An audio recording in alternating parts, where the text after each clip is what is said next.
Eh bien bonjour à tous et bienvenue sur ce JT tactique du lundi 20 juin. Donc aujourd'hui on va survoler pas mal de sujets. Je commence tout de suite ce JT par vous parler de la presse spécialisée, qui sera assez particulière aujourd'hui pour moi. On commence tout de suite par le Tactical Magazine, donc un nouveau magazine présent dans les kiosques. Le numéro 1, donc le premier numéro qui va couvrir le mois de juin, juillet, août 2011. Un magazine qui va pas du tout faire doublon avec d'autres revues spécialisées. On a un magazine ici qui traite, en tout cas sur ce premier numéro, toute une partie sécurité personnelle, comment ne pas devenir une victime, et donc qui englobe pas mal de sujets, que ce soit les effractions, les systèmes d'alarme, la self-défense, des différentes techniques qui sont montrées, pas mal de matériel de présenté également. Je vous en dis pas plus. C'est un magazine qui est très bien fait. En tout cas, qui mérite d'être découvert. 8 € dans les kiosques, c'est pas excessif au niveau de la découverte. Et comme ça, on pourra en reparler sur YouTube ou éventuellement sur Tactical Frenchy. Je vous invite à le découvrir, le Tactical Magazine, le premier volume. On passe maintenant à ProSécurité. Donc ProSécurité, c'est une revue que je mets très régulièrement en avant sur les JT tactiques, que ce soit ProSécurité, ProPolice. Généralement tous les magazines un petit peu spécialisés et qui vont concerner un petit peu notre univers, j'ai tendance à les mettre en avant. Celui du mois de mai avait traité un sujet forcément fort et intéressant sur l'élimination de Ben Laden par l'équipe des Navy Seals, la Team 6. Donc vraiment très intéressant. Faut savoir que ce genre d'opération, bien sûr, vous vous en doutez, n'aurait jamais été possible. Ce genre de résultat et d'opération n'aurait jamais été possible sans l'intervention et le travail d'autres armées, dont l'armée française. On a vraiment une tendance à mettre toujours les Américains en avant. Ça fait partie du show.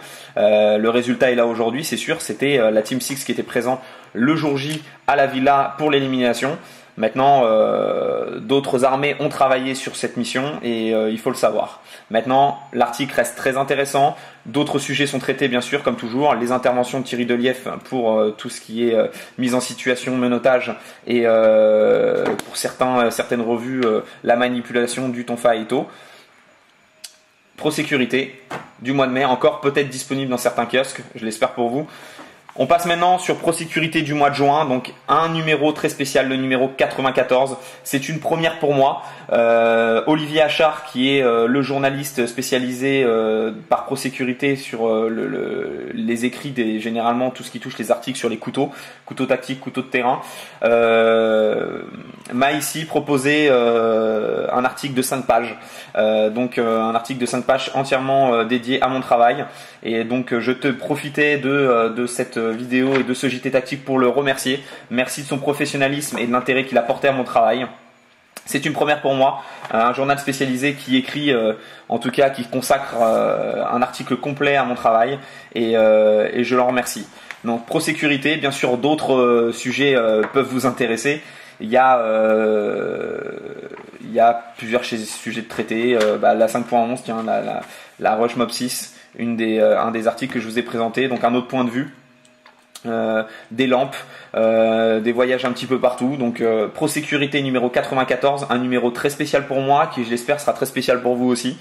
Et voilà, ProSécurité numéro 94.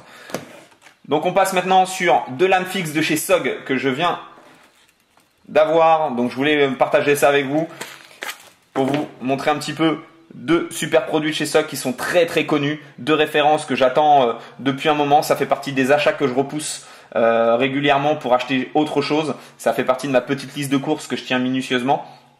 Et là il était temps qu'ils arrivent parce que à force de les repousser, ça m'est déjà arrivé d'attendre de repousser mes achats sur certains produits et de me rendre compte un jour qu'ils étaient plus référencés et plus disponibles. Et là ça devient un peu dommage, on loupe un vrai plaisir.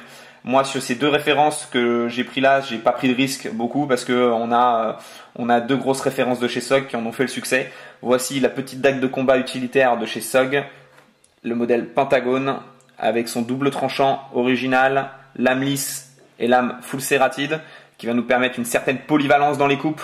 On va travailler principalement avec cette lame lisse, mais l'avantage c'est que les dents pourront prendre le relais sur certains supports. C'est toujours un avantage. On a des petits grippe sur la base de la garde qui vont nous permettre d'avancer la main sur la lame pour travailler des coupes un peu plus précises. Une absence de garde ici matérialisée quand même par un anneau en acier inoxydable qui nous assure une certaine sécurité, il ne faut pas croire, il n'y a aucun risque, on n'est pas en danger, même si la garde est complètement absente, on a de quoi manipuler, il y a de quoi travailler quand même avec cette superbe dague. Petit manche en zytel qui accroche très très bien, qu'on soit main nue ou avec des gants, et passage pour la dragonne. Donc vraiment une petite dague très très légère avec laquelle on peut s'amuser, manipuler un petit peu, sans souci. Voilà. Étui en nylon fourni avec. Système de rétention avec pression plus velcro. Petite poche avec système velcro comme rétention. Passage pour la ceinture juste ici. Une petite sangle en nylon qui va vous permettre de travailler sur les passages mollis. Donc voilà pour ce petit pentagone. Petite dague pentagone toute mignonne qui demande qu'à travailler. Et un couteau un petit peu plus balèze. Voici un fixe à l'allure bien agressif qui annonce la couleur tout de suite. On est sur le SEAL Team Elite.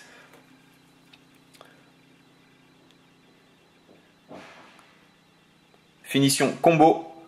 Donc une lame revêtement noir en AUS 8 pour un maximum de protection et de discrétion. Un manche avec une zone de frappe à l'arrière qui va nous servir de marteau. Passage pour la dragonne.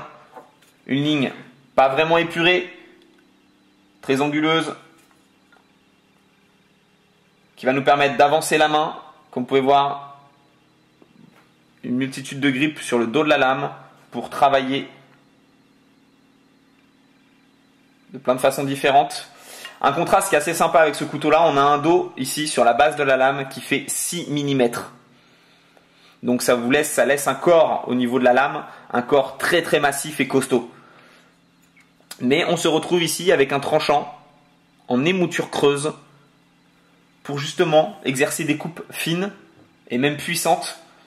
Donc ça reste vraiment un couteau très très très sympa pour beaucoup de terrain, beaucoup de situations, très polyvalent. Voici le SEAL Team Elite. Donc je ne m'étends pas plus sur le sujet, équipé également de son fourreau. Donc fourreau en Kidex avec étui en nylon. Exactement pareil, une petite poche qui va bien avec système velcro. De quoi travailler sur les mollys. Passage pour la ceinture juste là. Donc deux petits fils de chez Sug, voilà. Deux petites nouveautés. Et donc maintenant je vais vous parler des liens qu'il faut aller consulter absolument. C'est le blog de Fred Boismache. Je le fais régulièrement, je vous le répète régulièrement parce que c'est un blog de qualité où on trouve des articles sur plusieurs sujets vraiment de qualité, écrits par un professionnel, d'accord, qui connaît parfaitement son sujet et bien sûr qui est, pour ceux qui ne le savent pas, qui est à l'origine du livre Protégor avec un autre compère. Et donc c'est vraiment quelqu'un que j'apprécie, j'apprécie ses articles également. Et donc je vous invite à aller toujours sur son blog, le blog de Fred Boismache, je vous mettrai le lien quelque part par là. Il y a aussi également notre collègue monsieur Julien Brobio qui a créé la chaîne Wild Runner.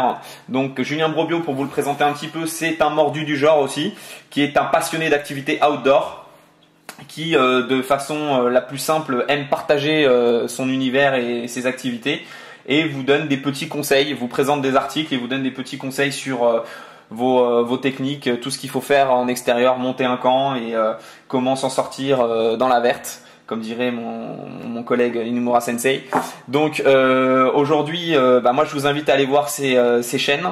Il y a différents liens, il y a une chaîne sur Facebook et il y a également une chaîne sur YouTube et même un site internet. Donc je vais vous mettre le lien quelque part par là. Et maintenant je vais vous parler de ce qui se passe un petit peu à l'atelier.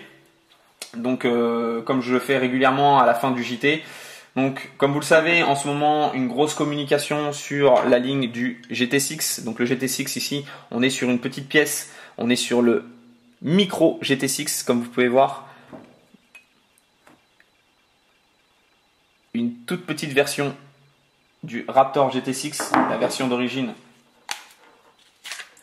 qui est ici. Donc le Raptor qui est une ligne qui vient à l'origine du bébé Raptor avec cette lame qui vient plus bas que le manche. Ici, une ligne totalement épurée par rapport à la ligne du Raptor, ce qui va donner un petit peu un autre look, un autre caractère à la pièce. Une gamme de GT6 est en préparation en ce moment à l'atelier. Je suis en train de travailler donc le GT6 dans cette finition-là, mais également équipé d'un dard à l'arrière pour rappeler un petit peu l'origine du produit, l'origine de la lame, rappeler à quelle race de couteau il appartient. Fourni son étui Kydex avec double rétention.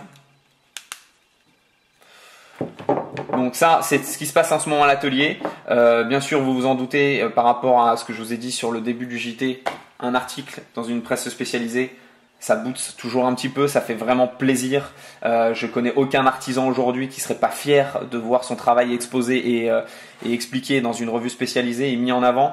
Donc encore un grand merci à Olivier Achard pour son travail. Merci bien sûr à toute l'équipe de ProSécurité. Il y a également un nouveau visuel sur mon logo. J'ai toujours le logo d'origine que vous connaissez déjà très bien, les 4 griffes et la faucheuse. Vous avez un nouveau logo qui va arriver, en tout cas un nouveau visuel qui arrive, qui est fini d'être préparé. Je vous le présente tout de suite. Il va terminer ce JT tactique. Un logo bien agressif. Comme je l'aime, qui représente tout à fait mon univers et j'espère que vous l'aimerez autant que je l'aime et parce que va falloir vous y faire, il sera présent assez souvent sur pas mal de visuels maintenant. Voilà. Donc je vous remercie encore de m'avoir suivi.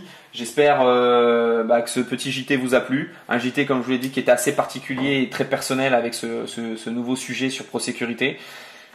On aura l'occasion de se revoir et je vous rappelle bien sûr des dates importantes. Le SICAC à la rentrée. Une date très importante avec ce salon, un des meilleurs salons français sur la coutellerie. Je serai présent là-bas. Beaucoup de mes collègues artisans seront présents là-bas. Venez découvrir notre travail. Venez parler avec nous et venez bien sûr acheter. C'est un peu le principe.